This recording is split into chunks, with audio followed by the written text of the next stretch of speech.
প্রস্তাবিত বাজেটে কিছু পদক্ষেপ ভালো মনে হলেও সার্বিকভাবে বৈষম্য দূর করার প্রতিশ্রুতি পরিপূর্ণভাবে প্রতিফলিত হয়নি বলে তাৎক্ষণিক বাজেট প্রতিক্রিয়ায় জানিয়েছে সিপিডি। সেই সাথে প্রস্তাবিত বাজেটে শিক্ষা, স্বাস্থ্য ও কৃষি খাতে বরাদ্দ কমানো নিয়েও উদ্বেগ জানিয়েছে সংস্থাটি। আর অর্থনীতিবিদ এম আকাশও বলেছেন, বাজেটে বৈষম্য নিরসন আর পাচারকৃত অর্থ উদ্ধারের শক্ত পদক্ষেপ নেই। অনুপ অধিকারী তরুণ জানাচ্ছেন বিস্তারিত। এবং তখন প্রশ্নোত্তর পর্ব থাকবে। আজকে বাজেট প্রস্তাবের দিন বরাবরের মতো এবারও সন্তুষ্টি প্রকাশ করেনি সিপিডি।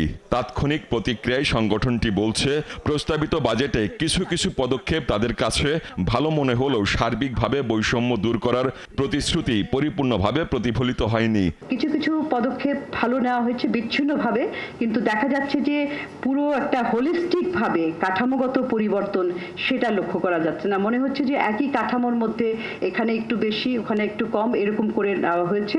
কালো টাকা সাদা করার সুযোগ দেওয়াটা নৈতিক আঘাত বলে মনে করে সিপিডি। সেই সাথে প্রস্তাবিত বাজেটে প্রবৃদ্ধি ও বিনিয়োগকে অবহেলা করা হয়েছে।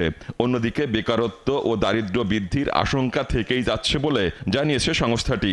কালো টাকার ব্যাপারে আমাদের অবস্থান হচ্ছে যে এই কালো টাকার সুযোগ দিয়ে কিন্তু যারা নৈতিকভাবে প্রতি বছর তারা স্বচ্ছ আয় করে স্বচ্ছতার সাথে জবাবদিহিতার সাথে কর দিয়ে থাকেন, তাদের প্রতি একটা নৈতিক একটা আঘাত বলবো।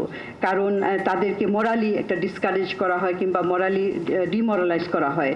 তো এইটা দুটো জিনিস প্যারালালি চলতে পারে না। এদিকে তাৎক্ষণিক বাজেট প্রতিক্রিয়ায় বিশিষ্ট অর্থনীতিবিদ এম আকাশ বলেন, বৈষম্য নিরসনের জন্য যেভাবে লুটপাটকারী, ঋণখেলাপি ও অর্থ পাচারকারীদের কাছ থেকে অর্থ উদ্ধার করার পদক্ষেপ নেওয়া উচিত ছিল, সে ব্যাপারে কোনো কিছু প্রস্তাবিত বাজেটে নেই।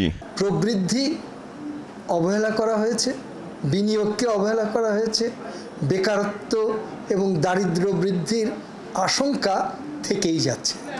আর দ্বিতীয়ত, বৈষম্য নিরসনের জন্য যেভাবে লুটপাটকারীদের কাছ থেকে অর্থ উদ্ধার করা উচিত ছিল, যেভাবে ঋণখেলাপি এবং পাচারকারীদের কাছ থেকে টাকা উদ্ধার করার পদক্ষেপ নেওয়া উচিত ছিল, সে ব্যাপারে কোনো হিসাবও নেই, কোনো বক্তব্য আমি এখন পর্যন্ত বাজেট বক্তৃতা যতটুকু শুনেছি তাতে পাই।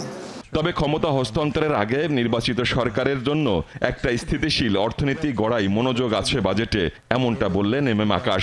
বাংলাদেশের অনুপ অধিকারী তরুণ, ৭১, ঢাকা।